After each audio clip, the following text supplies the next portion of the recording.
Precision संगीत महोत्सवाच्या दुसऱ्या दिवशी सोलापूरकरांनी संस्मरणीय सायंकाळ अनुभवली। अशा प्रकारे 11व्या संगीत महोत्सवाचा दिमाखदार समारोप झाला।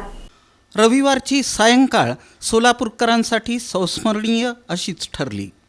जेएनजीच्या गळ्यातील ताईत असलेल्या आंतरराष्ट्रीय ख्यातीचे बासरीवादक एस आकाश, प्रसिद्ध व्हायोलिन वादक यज्ञेश रायकर आणि तबल्याचे जादूगार ईशान घोष या तिघांच्या अफलातून जुगलबंदीनं प्रिसिजन संगीत महोत्सवाच्या दुसऱ्या दिवशीची समा बांधली। प्रसिद्ध गायिका देवकी पंडित यांच्या गायनानं सोलापूरकरांना स्वत्व विसरायला भाग पाडलं। पहिल्या सत्रात राग मारू बिहागमध्ये विलंबित एक तालातली पिया नहीं आये तडपन रैना दिन या बंदिशीतून जुगलबंदीला सुरुवात झाली।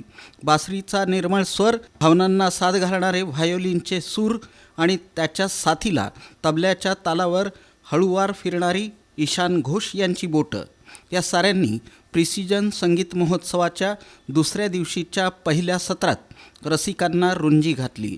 टाळ्यांचा प्रचंड कडकडाट आणि वन्स मोरची मागणी करत रसिकांनी या त्रयींना स्टँडिंग ओव्हिएशन दिलं।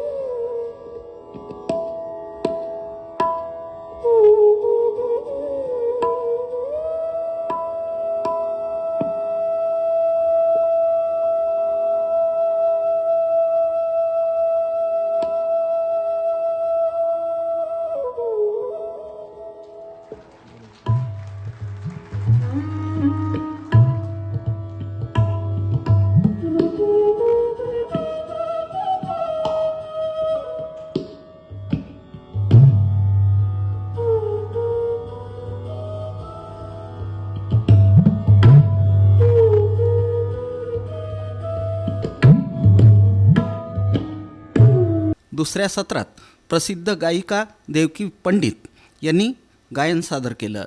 त्यांनी रागे श्री रागानं कार्यक्रमाची सुरुवात केली। रागाचा विस्तार करताना सूर आणि शब्दात रसिक हरवून गेले होते। त्यानंतर त्यांनी राग सोहनी सादर केला। देवकी पंडित यांना हार्मोनियमवर अभिषेक शिनकर, तबल्यावर प्रशांत पांडव तर तानपुऱ्यावर मीरा निलाखे यांनी साथ संगत केली। कार्यक्रमाचा शेवट राग भैरवीनं झाला। भैरवीतील ओळखीचे सूर आणि बंदिशीनं मैफिल पूर्णत्वाला गेली। शेवटचा सूर थांबताच टाळ्यांचा कडकडाट झाला। बासरी, व्हायोलिन, तबल्याची जुगलबंदी आणि त्यानंतरचं गायन या दोन्ही सत्रांनी रसिकांना मंत्रमुग्ध केलं। कार्यक्रमाचं सूत्रसंचालन प्रिसिजनचे जनसंपर्क अधिकारी माधव देशपांडे यांनी केलं।